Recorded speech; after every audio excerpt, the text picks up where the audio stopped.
Hello, my name is James Miller, and I'm an assistant professor in the Faculty of Design at OCAD University in Toronto, Ontario, Canada. I'm presenting you a paper on the colonial legacy in the Marshall Islands, the shaping of everyday cultural patterns in Americatown. So the paper comes out of the research conducted for my dissertation titled The Continuity of Deep Cultural Patterns, a study of three communities in the Republic of the Marshall Islands. While colonization and globalization have impacted the evolution of Marshallese culture and indigenous knowledge, I argue that generative patterns persist across space and time in the construction of culturally supportive space in the RMI. These generative patterns can be interpreted as indigenous design knowledge. This paper examines the dialectic relationship between a Marshallese community and the imported landscape they now occupy. The study is set in the neighborhood known as Americatown, or Uluga Islet on Madro Atoll, the capital of the Marshall Islands, with a focus on the time frame between the U.S. occupation of the Marshalls as part of the UN Trust Territory of the Pacific and the present. The Republic of the Marshall Islands is a small island developing state in the middle of the Pacific, located halfway between Hawaii and Australia, and stretches from 4 to 12 degrees north of the equator. The Marshall Islands were viewed as a strategic point in the Pacific by the Japanese leading up to the engagement with the United States in World War II, and by the United States during the Cold War up until now. Today, the RMI is facing the detrimental impacts of climate change in the form of sea level rise and increased severity of droughts and tropical storms, and is often referred to as a canary in the coal mine by those studying the phenomenon of climate refugees. The Republic of the Marshall Islands, along with Palau and the Federated States of Micronesia, were governed by the U.S. on behalf of the United Nations Trust Territory of the Pacific. Highlighted here, you see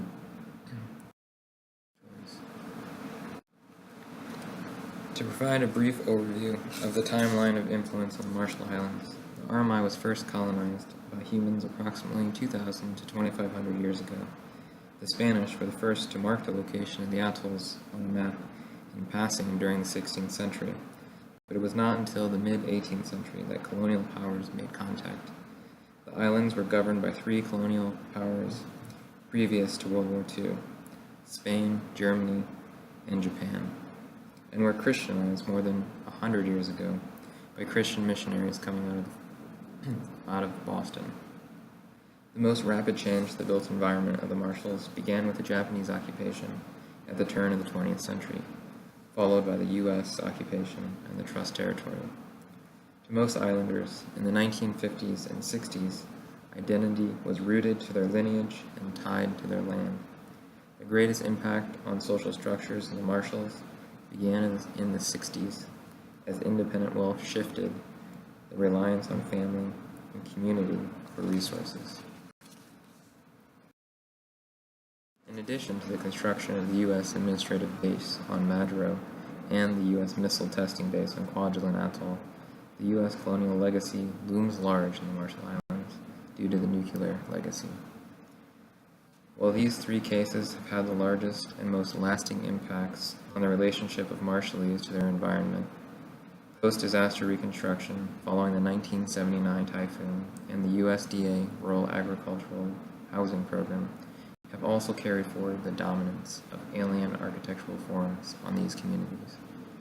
The larger study that this paper is part of took place across two atolls, covering three communities. These communities were located on the remote atoll Namdrik, Laura Village on Madro, and the downtown core of Madro, known as Jaret Ulugadela. Laura is the largest and longest inhabited islet of Madro and is connected to the urban center by a 50-kilometer long road. The paper focuses on the families living in the islet Uluga, which is part of the downtown core, and referred to as Americatown by its residents. The dissertation was a diachronic study of the dialectic relationship between Marshallese communities and their built environment. A multi-sided case study approach was taken, employing participant observation, unstructured interviews, site documentation, aerial mapping, mental mapping exercises, and a validity survey. While archival data, historic ethnographies, and archaeological record were used to analyze the relationship through time, the levels of influence across geographies also provided a theoretical replication of the diachronic study. This is an aerial image of the urban core of Madero, known as Jarratt, Dalip, and Ulaga. The highlighted portion is the islet of Ulaga.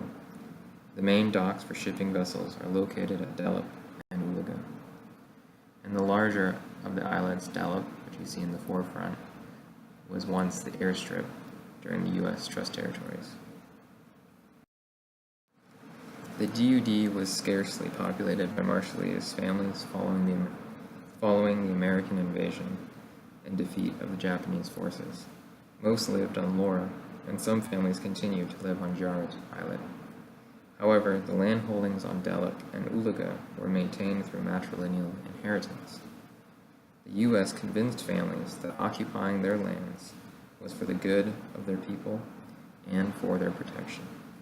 As these islets had been primarily used for additional resources, such as copra, the Marshallese families with land rights saw the occupation as justified. Between 1947 and 1949, the U.S. military prepared Ulaga and Dalip for the construction of the administrative base and airstrip. A hospital, officer housing, civilian housing, a public works building, dock, and officers' club were among the project's program. Similar to the U.S. base on Kwajalein Atoll, the U.S. Army designed the administrative headquarters of the Trust Territory of the Pacific on Madero as a 1950s suburban outpost.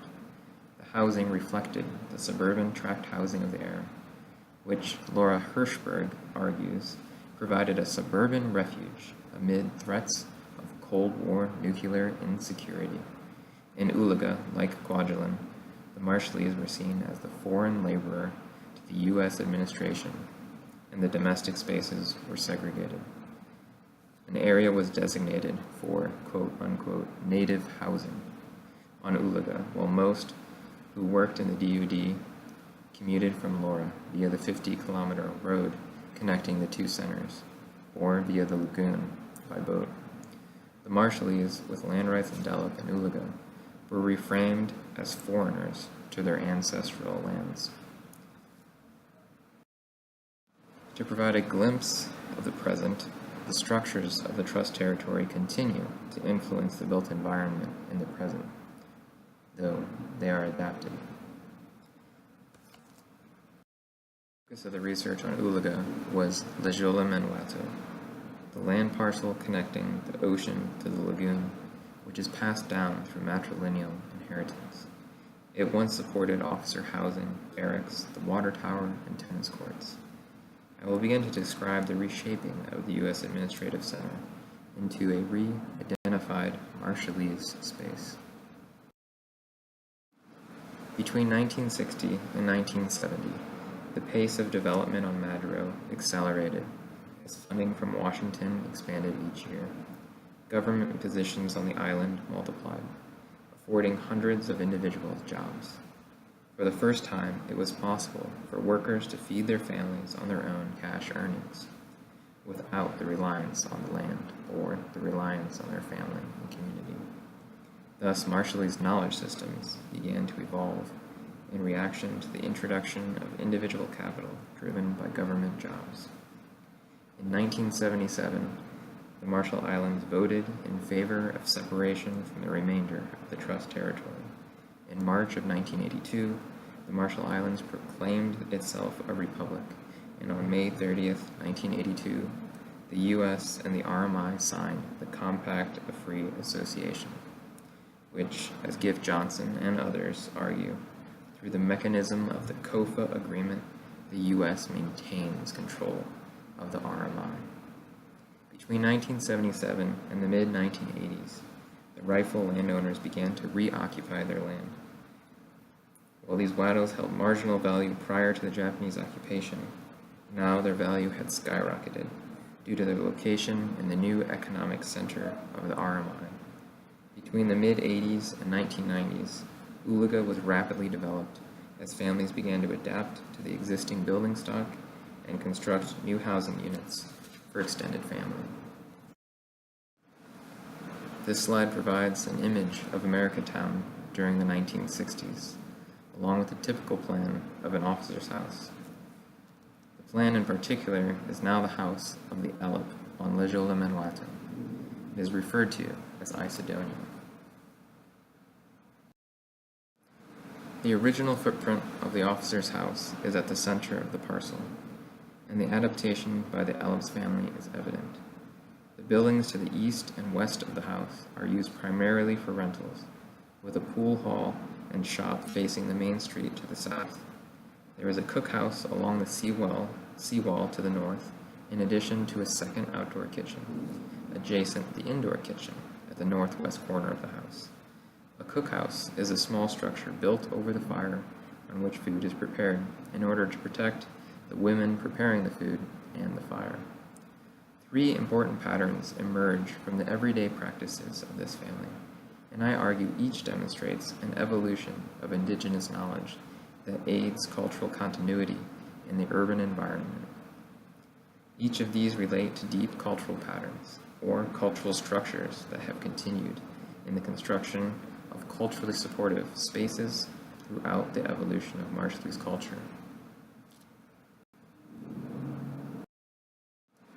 The reclamation of land rights allowed the family to reconnect their identity to the land, albeit the relationship with the land is changing due to the drastic transformation of the landscape between 1907 and 1960.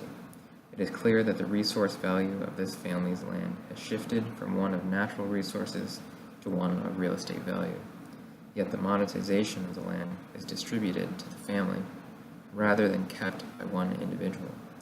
In this case, money has replaced sustenance. In addition, the value of the land is also maintained in the production of traditional medicines, as well as the production of other local produce, such as pandanus and breadfruit. The introduction of the Western kitchen into the Marshallese household has changed the way families relate to and extent, yet the cookhouse is maintained as part of daily eating habits. To express the social changes created by the introduction of the Western kitchen, one woman commented, "You don't feel obligated. You don't have to share something with your neighbors. It's really the style of the American construction. While the preparation of food in the cookhouse is visually apparent, cooking in the Western kitchen is not. Coinciding with the preparation of food inside the kitchen, it is food that is purchased with money, removing the connection to the land that the Marshallese food prepared over the fire holds. In Isodonia, the binary between kitchen and cookhouse is blurred, as meals are shared amongst extended family members, tenants, and other individuals in their neighborhood. What is most interesting about the family structure in this house is the consolidation of a traditional settlement pattern known as the Mlop Rouge into the form of a Western track house. Traditionally, one of the largest houses on the Wado was the House of the Alep. The elders from Nambruk explained to me that the Mlop Rouge was a central building on the Wado, and behind it, or near it, was the cookhouse that supported the one fire from which the family's food was prepared. It was explained that the grandchildren lived in the attic space of the large house while the grandparents slept below, under the cover of the roof. Children could freely go to stay with their parents or uncles and aunts, but the purpose of this arrangement was to impart wisdom from the elders to the children. The house represented a structure for the dissemination of knowledge. While traditionally the Alep lived with his wife and grandchildren in the main house, their married children occupied smaller, adjacent houses. In the case of Isodonia, the bedroom represents the smaller houses, and the living room represents the main house. The Mlop Rouge continues to provide for the dissemination of knowledge from elders to children.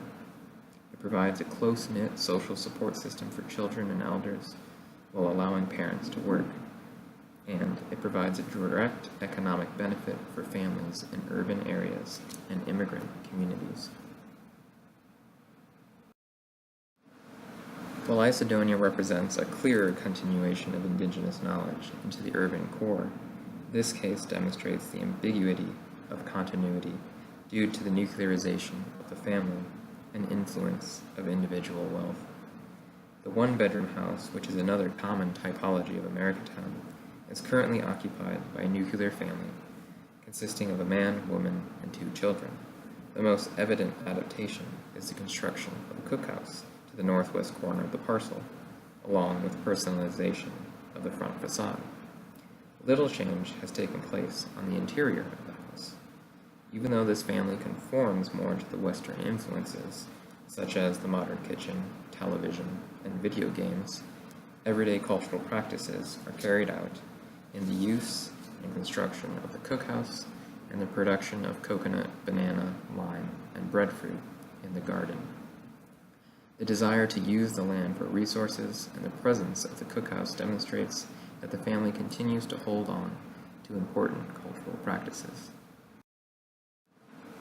While the families of Ulaga have reclaimed their land and restated their indigeneity in the space of the foreign other, some identify with Americatown and hold on to that piece of history as a matter of pride. To be from Ulaga, such as the quote-unquote Ulaga boys, is intertwined with a complex identity associated with the colonizer. As architecture has influenced family behaviors in the case of the kitchen, or has been transformed through accommodation, the heritage of Americatown is reinterpreted by the community in order to garnish a position of power and differentiate themselves. For example, some families in Americatown wish to gain heritage status of the remaining trust territory facilities under the local historic preservation office in order to preserve an important part of their heritage regardless of its stigma, because they aim to leverage this status in order to gain funding for the repair of their homes and public spaces. I argue that indigenous knowledge persists in the production of culturally supportive space in the urban core and is evolving within the ambiguities derived between desires to maintain tradition and desires to enter the global. But 2 things question its resilience in assisting Marshallese livelihoods: global climate change and out-migration. As colonization has tested the capacity of indigenous knowledge to be resilient, specifically in the urban environment, global climate change tests the capacity of indigenous knowledge in the Anthropocene. Arguably, we see the strong arm of colonization reifying itself in the form of climate change and climate adaptation development strategies as irresponsible, extractive practices of the North continue. The byproducts dominate the livelihoods of indigenous peoples across the globe. An indigenous revival is and has been taking place in Madrid. This has been seen through revival of land-based practices of indigenous knowledge, such as the increase of local produce in daily diets, the use of medicinal plants, and natural resource conservation. It has been seen in the adoption of collective resource management strategies that were common across the atolls before the Japanese occupation. As Francis Hessel has argued, the introduction of individual wealth altered the social structure of the family and reliance on the land for survival. But today, it is possible that the reliance on land-based resource strategies and the commons may become a necessity once again in the Anthropocene. Individual wealth does not protect against the storm.